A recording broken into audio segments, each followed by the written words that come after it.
Good morning and welcome. This is our CS-Sensei weekly live webinar for cybersecurity.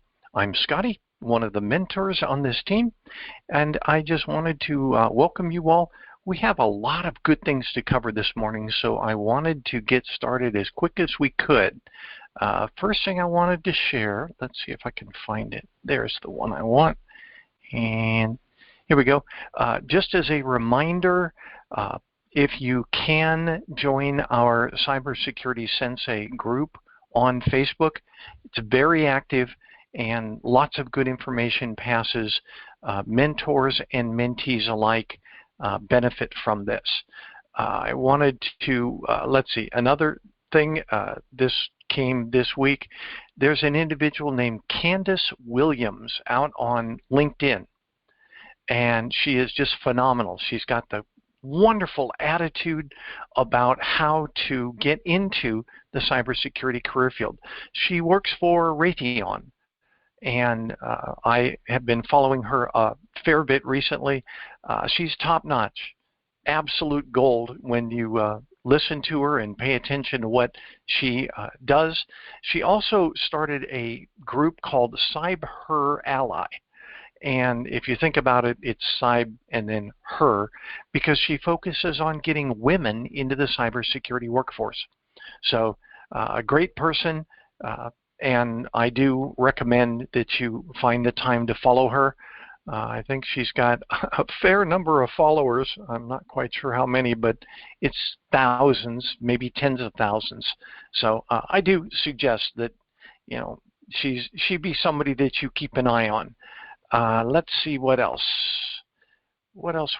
Oh, let's talk a little bit about our agenda. I wanted to leave time for mentees to share, but none of the mentees have connected in yet, so we are going to move on. Oh, speaking of, we have somebody arriving right now. The first thing that I will do is I will share about our incident response team. If you guys remember, back in June, we started the CS-Sensei incident response team. And the purpose of that was to help you help the people around you by offering to report their spam, their malware, any sort of fraud issues, so that you could go into reportfraud.ftc.gov and report those on their behalf. Number one, you help them by reporting the spam and phishing emails that arrive in their inbox. If you remember, in any of your security training that you got for, like, the Security Plus study guide, I went in and looked, and it said a incident is anything that happens like someone sends you a phishing email. That's an incident. That is legally defined as an incident. So that's why we are the incident response team. If it arrives in somebody's mailbox, it is an incident. So we offer to help people through the incident response team. What we do is we ask them to forward us, you do this to your spheres of influence, people you talk to, forward me your spam and your phishing emails, the ones that arrive, because that means they made it through the mail filters. And your email provider, Gmail, Yahoo, Outlook, whoever it is, Hotmail, whoever, that means that their mailing system did not successfully identify and sequester this email. They let it through to your or your friends' mailboxes. That qualifies as what's called a false negative, because the negative means it is not a problem. That's what the false negative refers to. And it gets forwarded into their mailbox, and they could click on it and they could go off and get lost and lose their life savings as a result of this email that was not caught by the mail filters. So that's what we help them do, is report those spam and phishing emails, fraudulent emails that arrive in their inbox, ask them to forward it to you, and then go on to our incident response team website and log in that you are reporting it to reportfraud.ftc.gov. Let me show you that site just for those of you who don't remember. There it is. It's reportfraud.ftc.gov. You go in and report on their behalf. So I'll show you right now. You click on Report Now, and it says, well, what is this? Typically, it's an impersonator.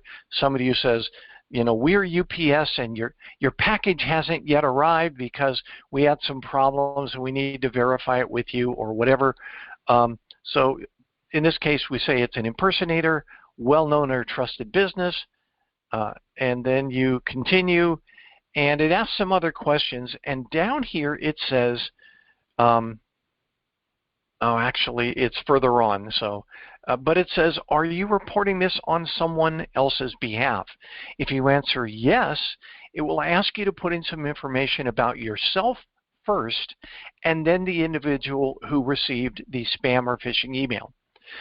It's important that you put that information in for you, because, most especially your email address, because you'll receive a notification email from the FTC that says, we have received your complaint.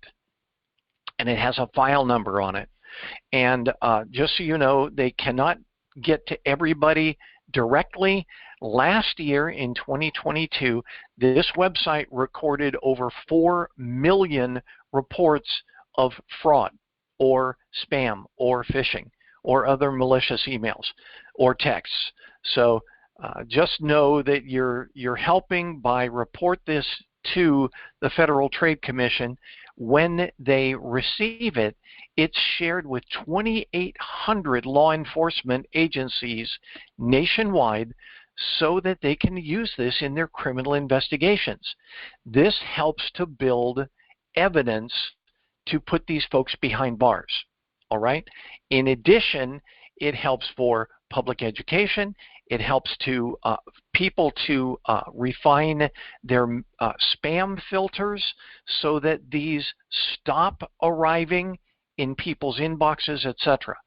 Again, if it made it to their mailbox, chances are pretty good it made it to thousands of other mailboxes as well. So it's always helpful for you to offer to report this on behalf of your family, friends, and neighbors, and hopefully it will help, number one, reduce their spam and phishing, number two, give you incident response experience, and number three, help to put the heat on these spammers and phishing email people. I wanted to acknowledge we have had a few people enter. Harminder, he's a returning mentee. Good to see you. Twyla, you are a brand new mentee, and it's good to have you here. And I wanted to give a special shout out to Rita. Rita, if you want to say anything, it's great. If you don't want to, that's fine as well. But just wanted to share that you were on, and I do acknowledge that you're here. Rita and I have been corresponding on LinkedIn, and she has been sending me her spam and phishing emails. So, Rita, what do you think about the incident response process so far? What do you think? Good morning, Scotty. Good morning, everyone. I had to install this special software to get on the call, so I'm sorry I'm not prepared to hear you earlier. That's fine. I've been working with a link that Scotty gave me on the FTC to report these spam messages. What you do is you do have to open the message, but don't touch anything in it. Right. And you get the email address. You can highlight, Control-C, copy and paste into this box, and you report the message. Well, I haven't gotten a response from all the 30-some that I've reported yesterday, but I don't know. This is what Scotty taught me, and I also reported things that I found on my Experian credit report. Now, these things, when I would see them, I would cry inside because I didn't know what to do. Experian just says, change your passwords and all this stuff, but they never showed me how to report it. Scotty did. So I really feel good about moving forward with Scotty and his process of reporting. Thank you. Thank you, Rita. In addition, you notice Rita said that she's reporting this.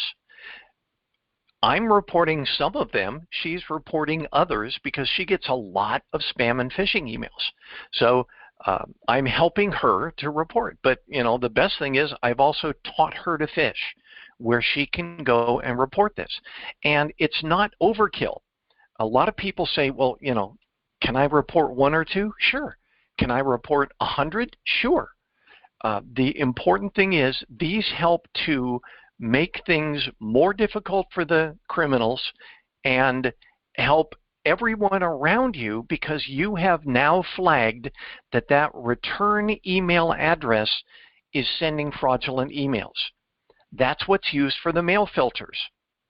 So you could be the first one that causes the door to slam on these spammers so they can't send it to everybody in addition, like your aunts and uncles and grandparents, those people who don't know any better and do click on everything because, ooh, look, UPS says they owe me a package or whatever, and off they go, and the next thing you know, they've lost their life savings because they didn't know any better.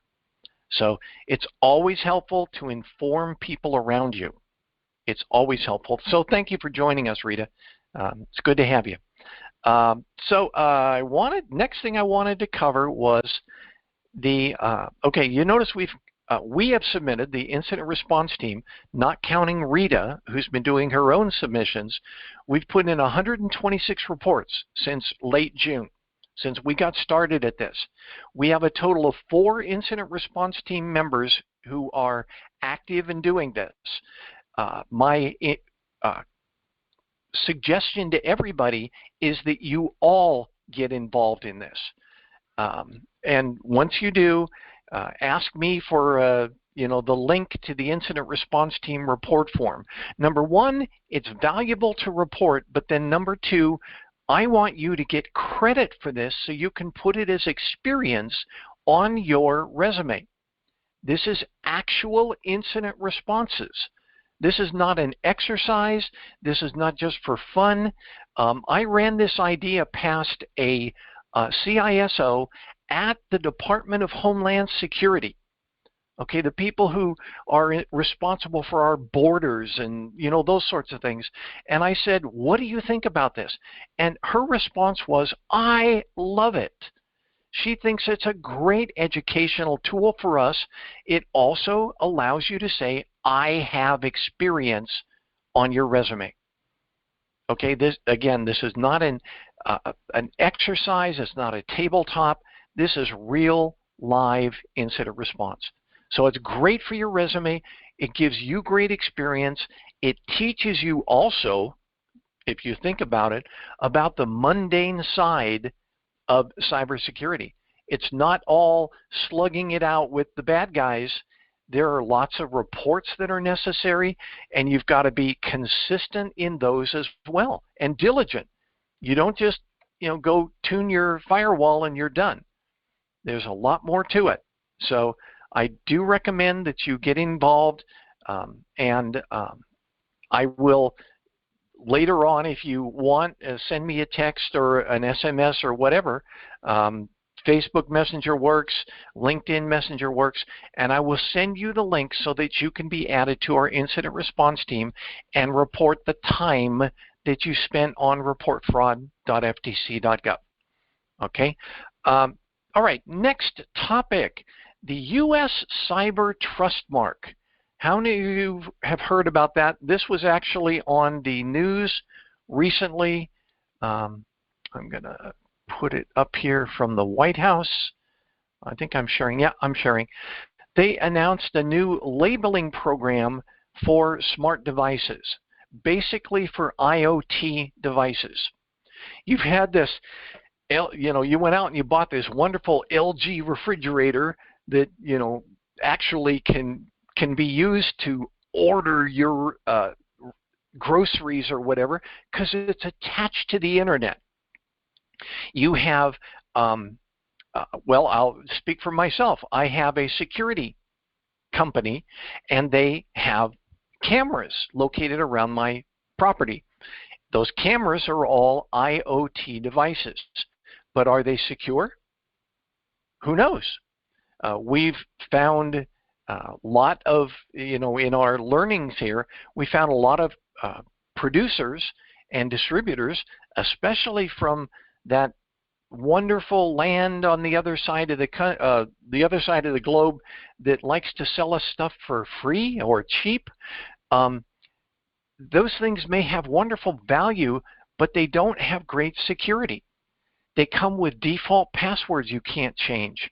They come with the inability to use things like multi-factor authentication.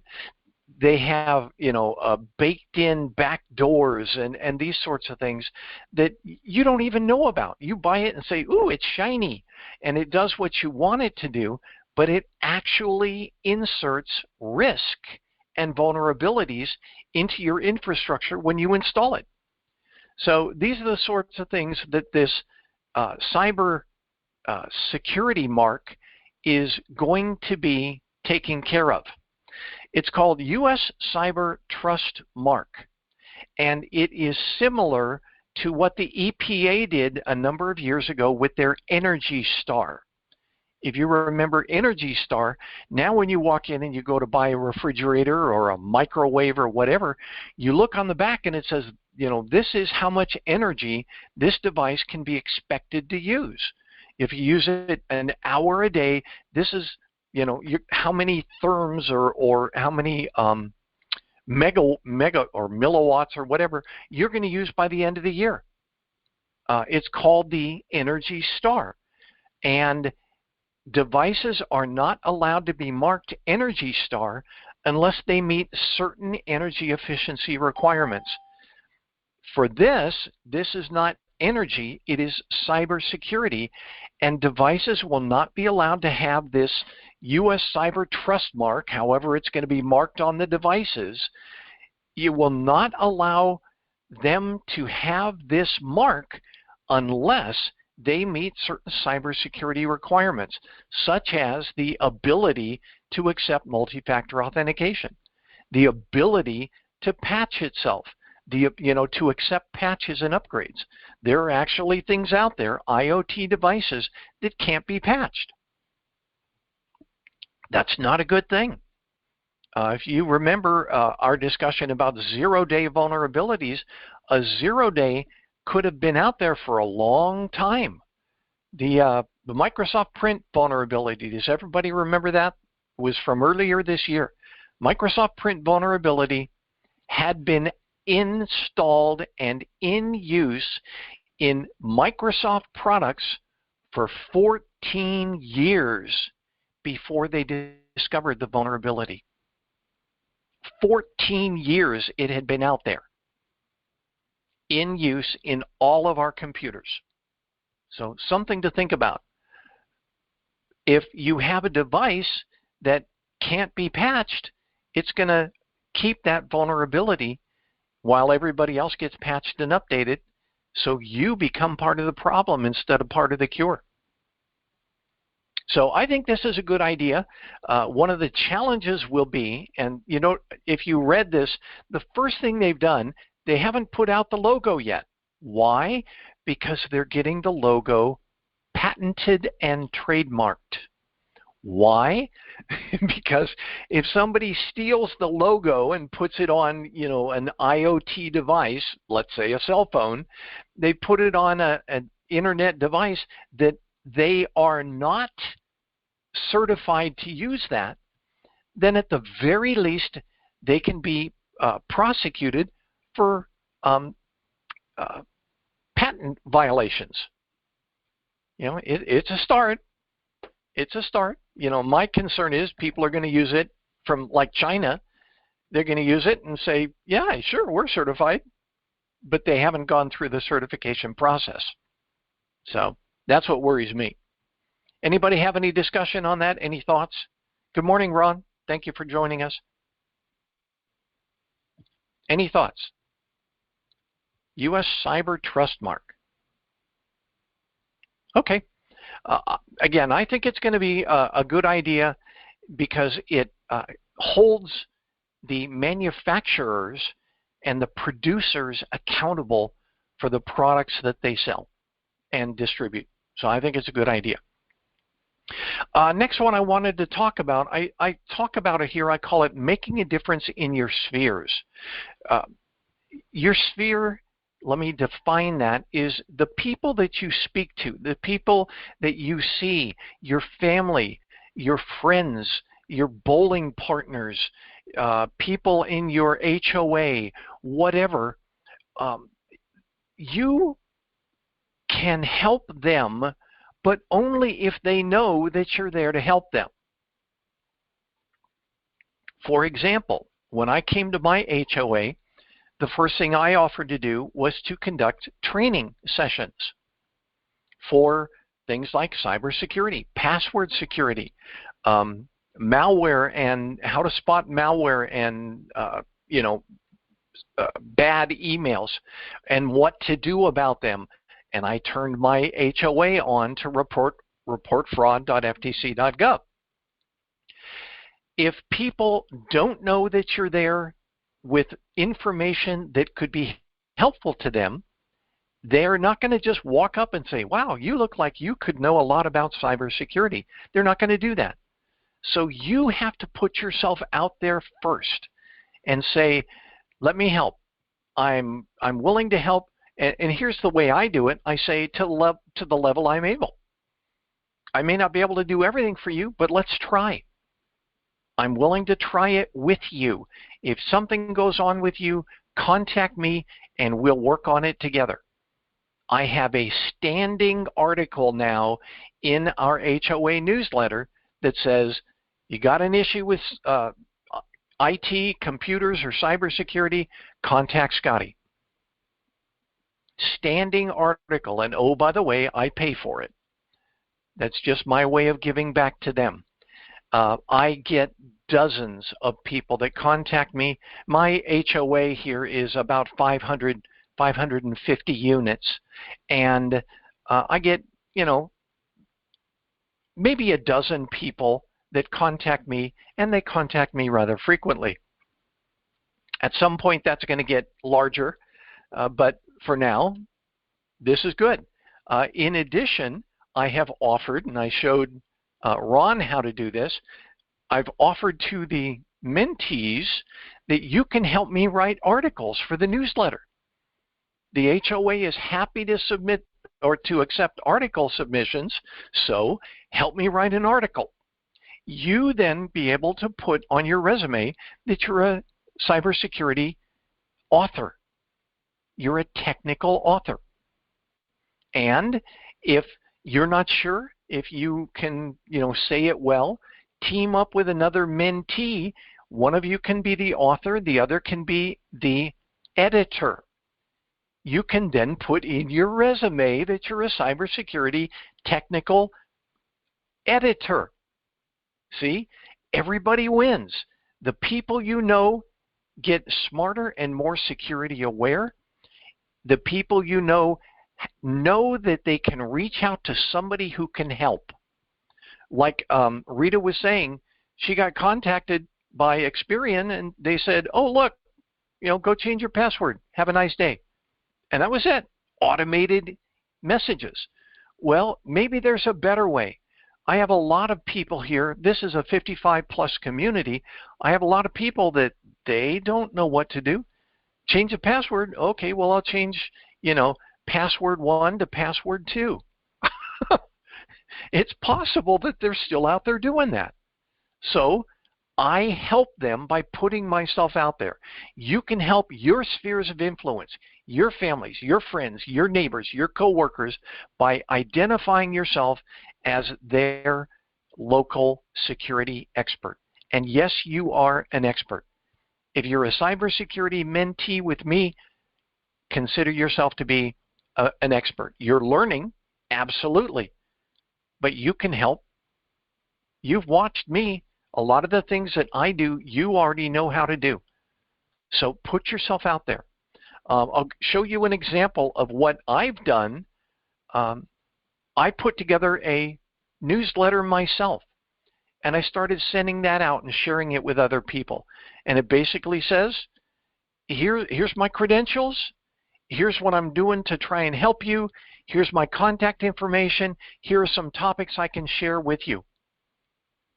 And if anybody wants a copy of this, I've got it in PDF as well as PNG form. This is the PNG, which you can't copy.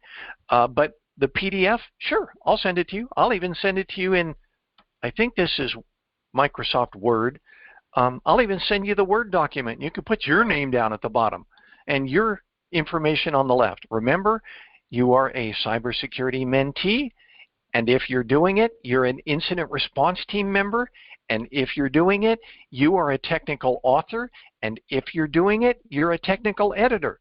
If you're not, well, it still probably doesn't hurt to offer, but you can't put a lot under your credentials at the moment. So you have to make the move. You have to make yourself available so that others will benefit. Okay? And just as a reminder, here is our mentorship team so far.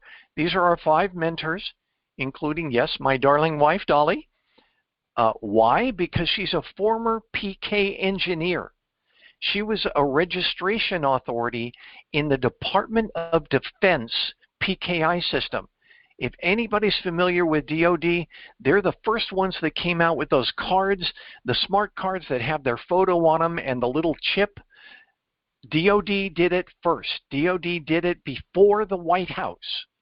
And my wife was part of that implementation. She rolled out public key infrastructure capability to the National Defense University all by herself. Her boss sent her over to National Defense University and said, make them good. So yeah, she can talk about this. Tobias works for, let's just say, a certain 3-letter agency that may or may not exist in their offensive cyber warfare team. So he has clearances that nobody can touch. He has to do things like put his phone in a safe before he goes into his office, to give you an idea. Christopher Oxford, you guys, most of you have seen him. Chris has been with me since we started this mentorship in 2019. So he's great. He's very helpful.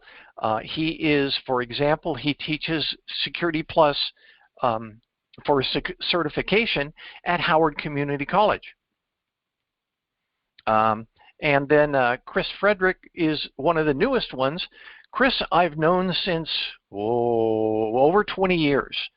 I hired him out of school to come work for me at the Pentagon. He's really, really good, and he's a happy chap. I love being around Chris. Chris is great. I enjoy working with him a lot. Okay, so next topic. Does anybody have anything to say before we move to the next topic on how I was hacked? Anybody? Anything to say? Okay, fair enough. So let's get started. Here's the timeline of things that happen. You notice we start at 10:20 a.m. and we go through to 11:22 a.m. 1 hour transpired. Okay? So that's something to know about. I'm going to share some information here, and I want you, any of the mentees here, Rita, you're just a guest here, and I appreciate you being here, but Twyla, Ron, Harminder, anybody else that's looking at this, I want you to think like you're an investigator. I want you to think like you're the CISO, and you're asking the crucial questions afterwards to me. Okay? So you might scribble down a few questions. I'm going to leave room for questions after this is done. At 10:20 a.m., I got a text from a 5-character number. Come to find out later, this was actually Microsoft. But it says Microsoft. Of course, how many people send you texts to say they're Microsoft? So I was suspicious. Someone else might have accessed, and then it shows whatever at gmail.com. Well, Gmail, that's not their account. So why is Microsoft saying somebody might have accessed my Gmail account? I was a little suspicious. I didn't do anything, but then 18 minutes later, I get a text from my credit union. $68.93 was withdrawn from your checking account. Then a couple minutes later, I get another text. Oh, by the way, I got an email at my Gmail account that says, thank you for your purchase. Thank you for shopping with us. Purchases included online games, Xbox Live Gold, etc. By the way, I couldn't see those until I logged into my Microsoft account and saw these orders. But I didn't make those orders. I contacted my wife. I said, look, we have two charges for $68.93, both within a few minutes of each other. Was that you? Did you click order 2 times? And she says, no, that wasn't me. So I went on to Microsoft and took a look, and look at that. Somebody's been ordering things in my name. And they were using my Visa. Well, how did they use my Visa? Well, I'll tell you. When I use this Microsoft account, this is for my Microsoft 365 subscription, which is an annual renewable subscription. So the providers tell you, hey, for convenience, would you like us to store your credit card number associated with your account? And I had done that. So somebody was able to get into my Microsoft account, log in as me, and start making orders because my debit card was already on file. All they had to do was say, yeah, use this card. So by about this time, I was, after 11:03, I knew something was up. It was around that time I logged into Microsoft, saw that there were orders, and I immediately, and I got my visual aid right here, I immediately grabbed the debit card that they used, turned it over, and called the number on the back.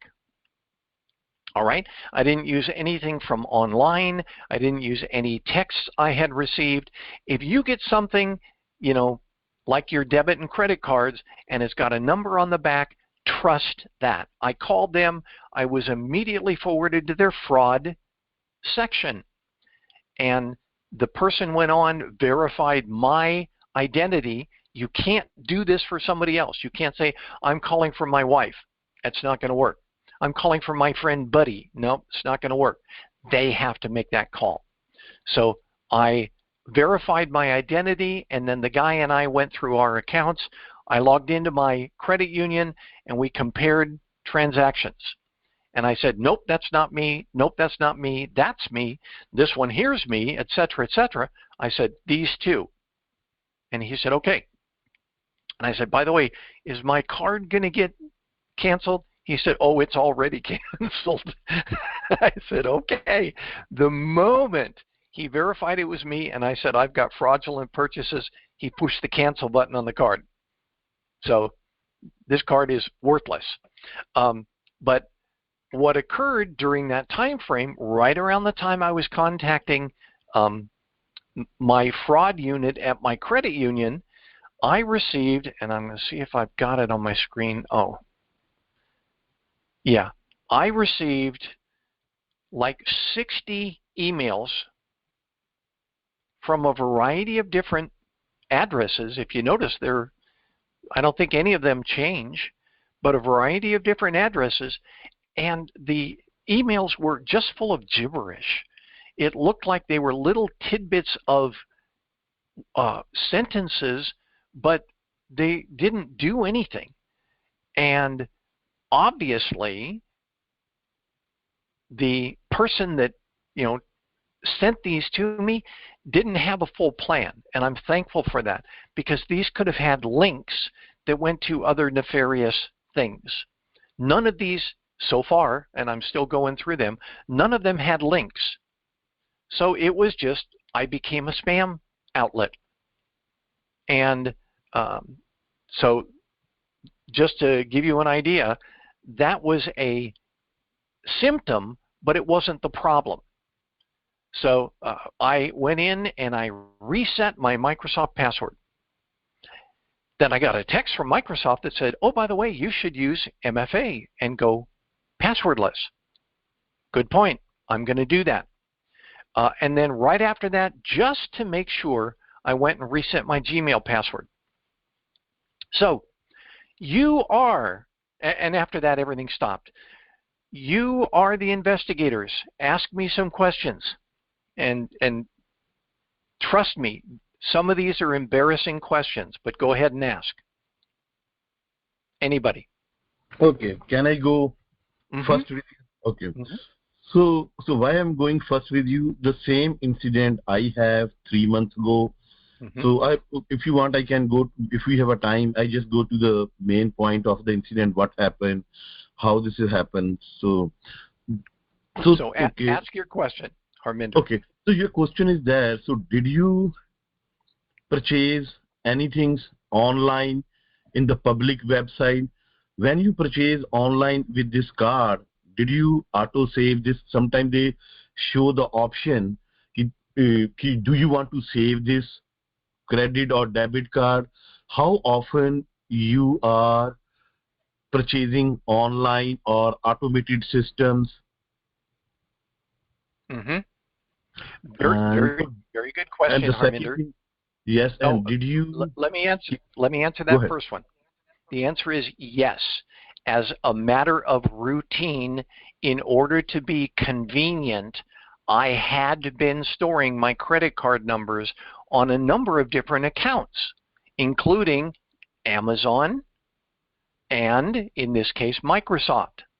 I am changing that because I now know that, if they get into my account, if they guess my password or somehow obtain my password, they can have access to my online accounts, my debit cards and credit cards.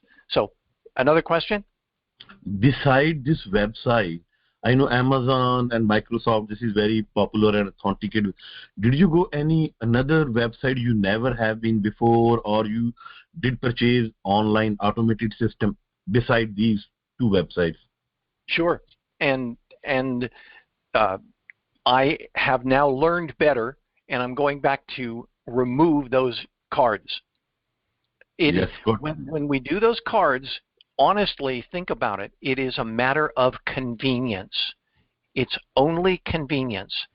And I've told you numerous times in this forum during the mentorships that this is worldwide. This always occurs.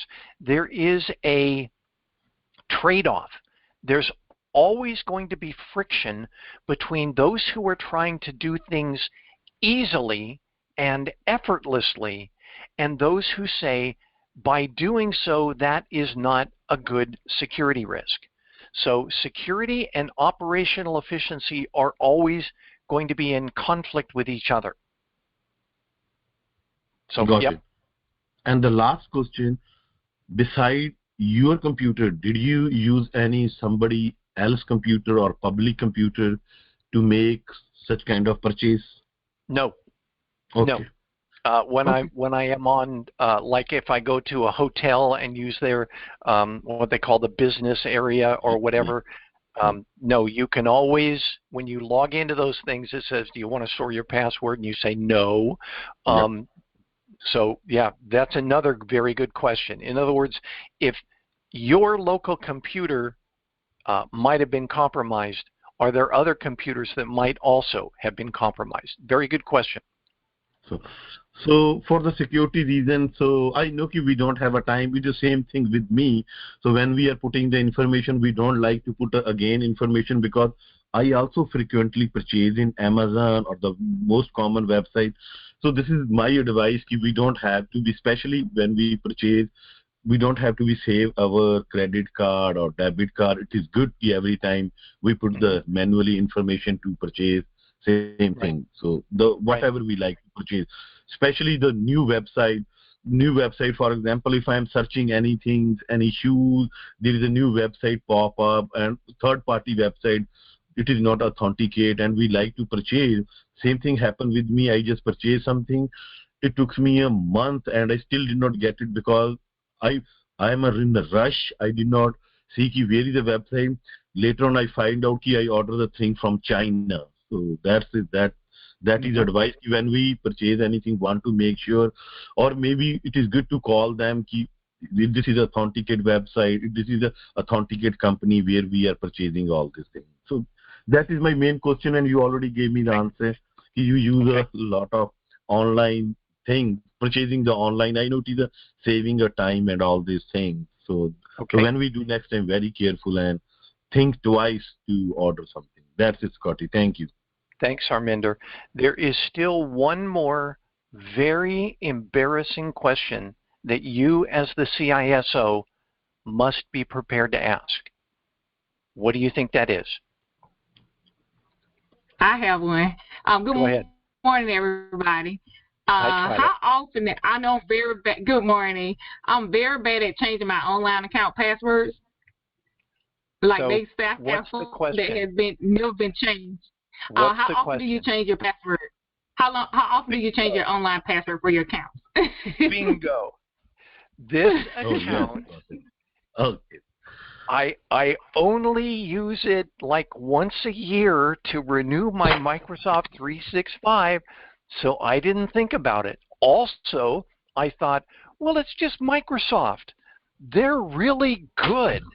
And I also thought, if they get into my account, big deal.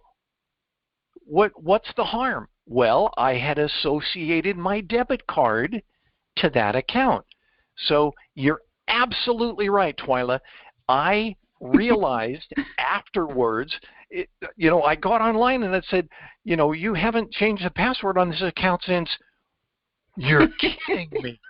And that was exactly what I'm telling everybody. Change your passwords. Change your passwords. I change passwords frequently for my Gmail, for my Yahoo, for my, the accounts that I use every day. But I didn't think about Microsoft. So they got through the chink in my armor because I thought it's not an important account. And it's with a company that, if anybody should know how to protect the account, it should be Microsoft. So I laid a unfair expectation on Microsoft and didn't change my account password. You are absolutely right. It hadn't been changed in a long time. Don't worry, Scotty. Same here. Same here. Keeping myself clean.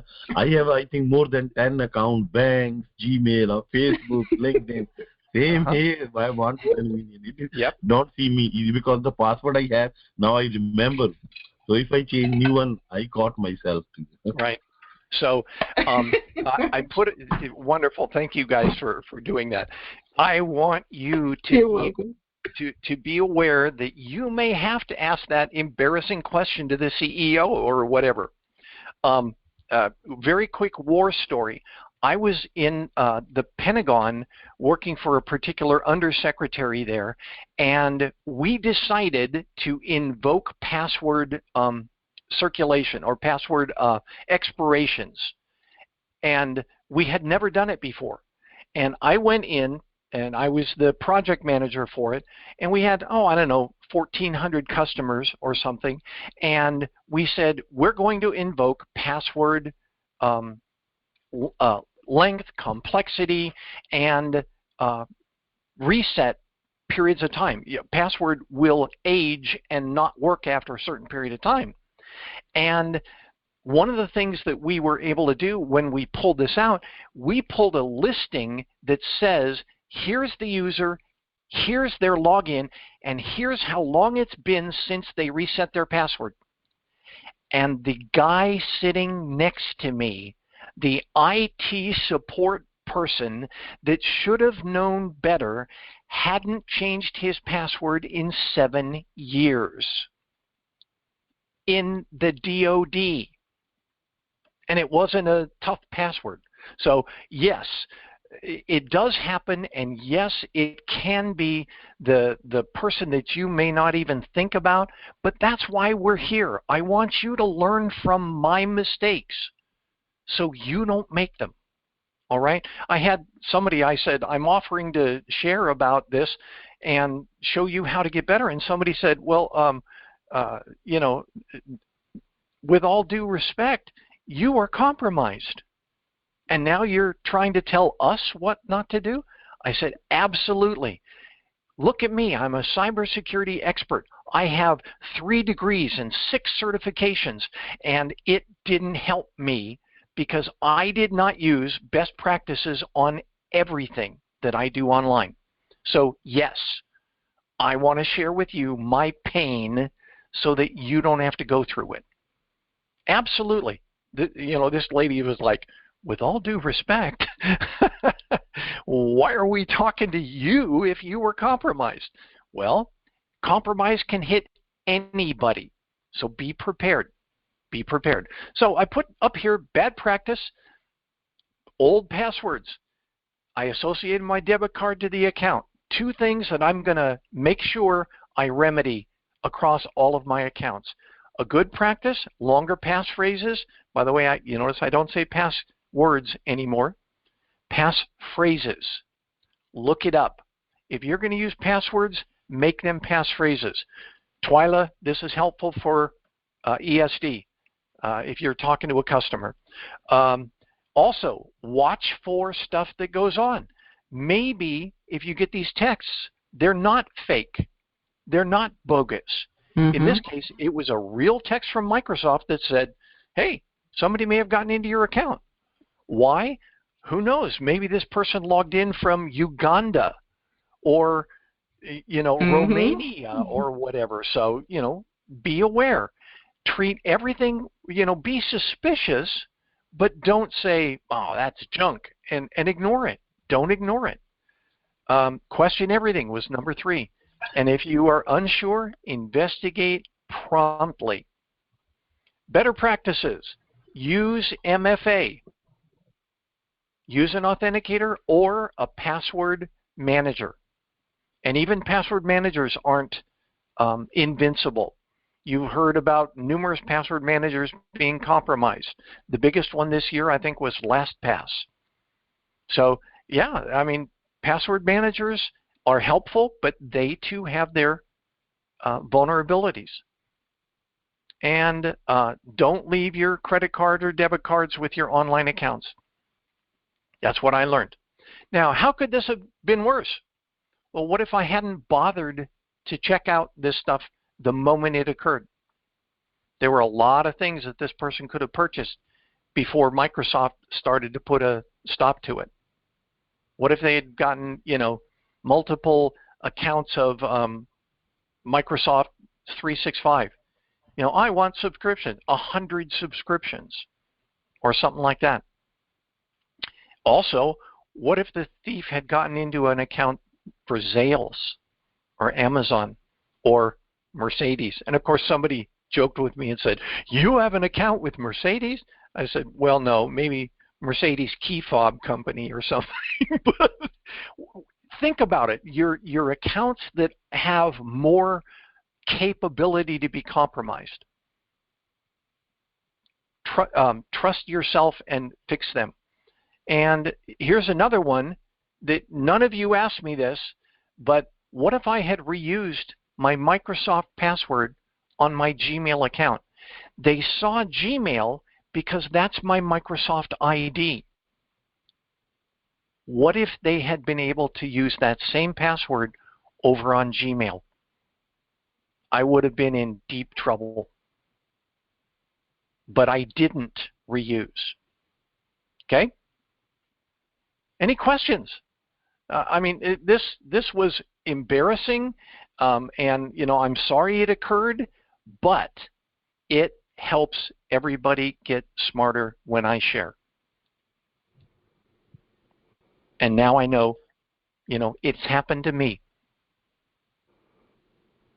Any questions, comments? Guy, I have a question.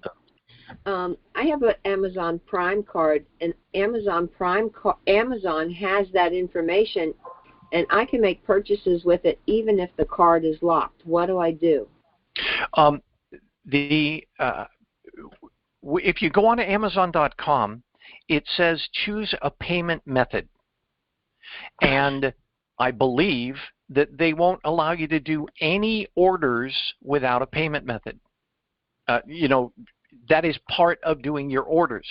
What I'm going to do is my payment method is going to be like an old card I don't use anymore, or an old card that has expired, and then all the other ones, when you say I'm going to use a payment method, it says down at the bottom, use a card that's not on here. So you just look at your card and you type it in, turn it over, use that code that's on the back of your card, and then it says, do you want to save this? No. See, it's for convenience.